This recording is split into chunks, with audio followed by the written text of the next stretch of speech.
Hi, I'm Coach Landry, and the topic is your relationship over? 5 ways to trust your gut. So often I talk with people who are riddled with angst over whether or not all is well and secure in their romantic partnership, or is it over and they're just ignoring signs and living in denial. So I'm gonna start off with two of my clients' first messages to me, both a female and a male. I'll start off with the female. She said, I just hope everything is okay with my boyfriend. I never know for sure. I love hanging out with him, but then when I don't see him, I feel completely disconnected and I worry he's out with other women. I try to talk to him about it and he gets angry with me. He says I'm overly sensitive and I need to give him space and I need to be more secure and less emotional. The second one is my male client, and he says, I've been married for 7 years and I don't want to leave my wife, but I always feel like I'm on eggshells as if I can't be myself or she will explode. I stopped doing hobbies and hanging out with friends. All I do is worry about what my wife will think or not think of my actions. When I try to talk to her, she turns the tables and tells me how I have let her down. I think I need to try harder to be what she expects me to be, but I can't crack the code to keep her happy. First of all, I told the female client is you're not overly sensitive and you probably do need to give him space. And you might need to be a little more secure, but you don't need to be less emotional, okay? Because emotion is not something you really control. You can only control how it comes out to your partner, but you can't control that you're emotional. And what I told the male client is that he's not responsible for his wife's happiness. Happiness is a choice. And like I say in all my videos, happiness is a choice, and, if you don't like it, change it. If you can't change it, look at it different. If you can't look at it different, walk away. So I'm going to give you 5 ways to determine if you need to let go of a relationship. Okay. Number 1, trust in your emotions. If you are feeling more times than not insecure and ill at the ease about your relationship, you need to pay attention to this perception. You are not overly sensitive, insecure, needy, or irrational all the time. You might be in a couple of certain situations, but we're talking overall in the relationship. If you're feeling like this constantly and you have gone, you don't have anything medically going on about depression or anxiety or anything like that, then people tend to tell themselves these things so that they can push their negative emotions away and avoid, confronting the possibility that their relationship just may not be sustainable. You may not be compatible and it really may be over. So instead of criticizing yourself for your feelings, take them seriously and try to directly talk with your partner. If your partner habitually dismisses you, rejects you, or turns the tables by blaming you for their feelings, this is an indicator that your relationship may simply not be workable, okay? So manipulation through guilting you, telling you you're overly sensitive, needy, too angry all the time, and turning the tables are keys of a toxic union. So if you're coming at your partner respectively and you're trying to sit down with the idea of resolve, so when you sit down, you're not just trying to get information with them, you're trying to give them information so you can resolve it. And you're still feeling like they're just constantly guilting you and telling you you're oversensitive when you're not, and you're being, you have a good tone, you're being respectful, and you're trying to resolve it, then you're with a manipulator and you're in a toxic union and it's unhealthy and you need to get out. Number 2, trust in reliability. The basis of a healthy love and friendship is believing people are going to do what they say they are going to do. It means something if your partner often leaves you hanging, shows up late, or doesn't show up at all. We all have days off, that we're just, things are off, right? Traffic sucked. Got to work late that day, so you had to stay an hour later, things like that.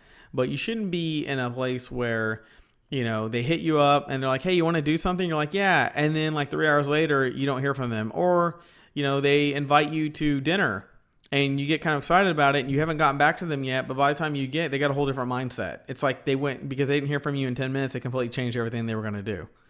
Because, we all have moments and stuff like that, but someone has to be consistent and reliable. And if they love you one day, they have to, or they want to hang out with you that day, they have to feel like that 1 or 2 hours later too. They can't just all of a sudden, oh, I found something else to do. You're now dismissible. People like that or drama, toss them, get rid of them. Don't even deal with them. If they change their mind from hour to hour about how they feel about doing something with you, then forget it. Because like I said, we all have days off, but you can't live like that. So if you live with anxiety about what's going to happen next or whether he or she is going to let you down, there is a major issue in your relationship.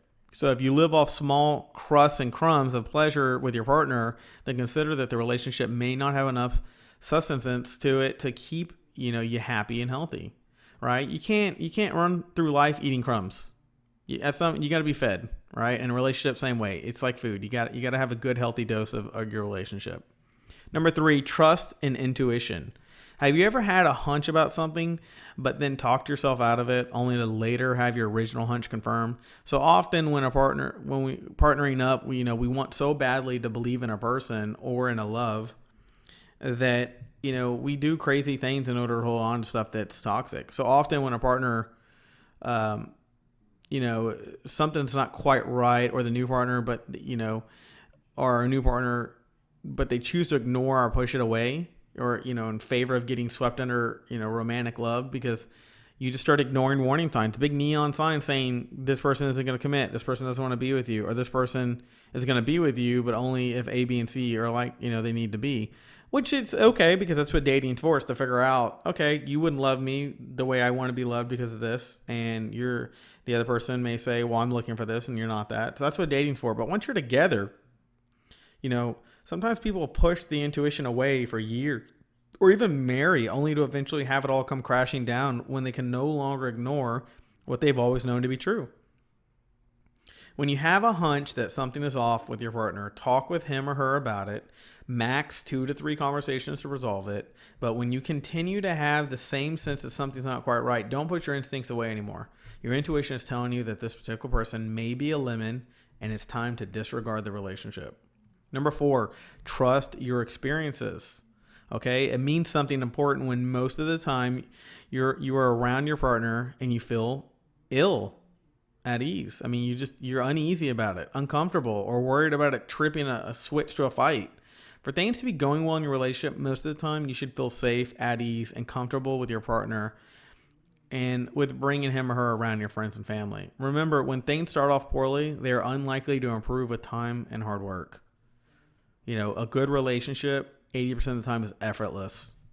You should be able to call them and feel at ease. You should know that, God, I haven't talked to them in a month. When I pick up the phone, we pick up like right where we left off. You can do that with good friends. It should be like that in a relationship.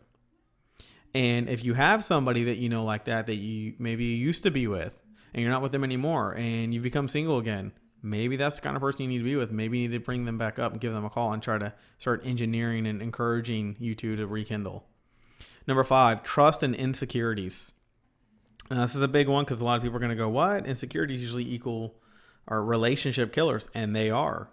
However, if you're insecure about a particular thing, and like I said, you don't have any medical reasons to be feeling certain ways, and you're just, take full notice that you have a major issue if you feel insecure most of the time about how your romantic love feels about you, or about the level of their commitment to you. Okay? Everybody in the end is looking for a commitment. In the end, it's to be with somebody, know that if something happens, that it's not going to blow you all up, that you'll still be there at the end of the day. That's a commitment.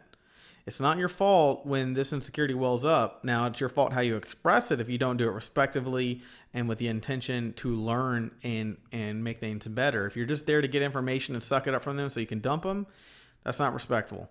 So talk with your love about your feelings, your worries, your concerns, and see if you feel better after this talk. You may have things you need to work on as an individual, but you should be able to talk with your partner about these things, okay? So once your partner knows what buttons that make you insecure, he or she should not continue to push them. Like I said, someone who constantly makes you feel guilty, who's accusing you of things that you're not doing, even if you've done them one thing, but they accuse them of you all the time, where it's just constant. You can't get away from it.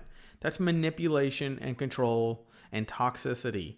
You should feel safe and secure with your love. Like I said, 80% of your relationship should be effortless and not worried about if you're going to feel insecure in their presence.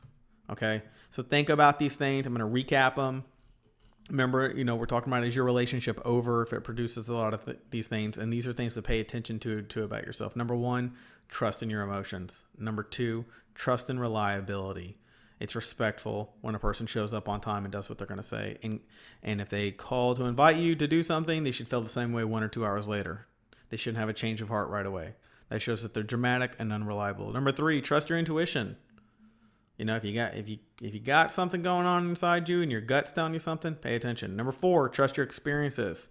What you've actually gone through with this person. Don't ignore the obvious signs that have been right in front of your face that they didn't hide.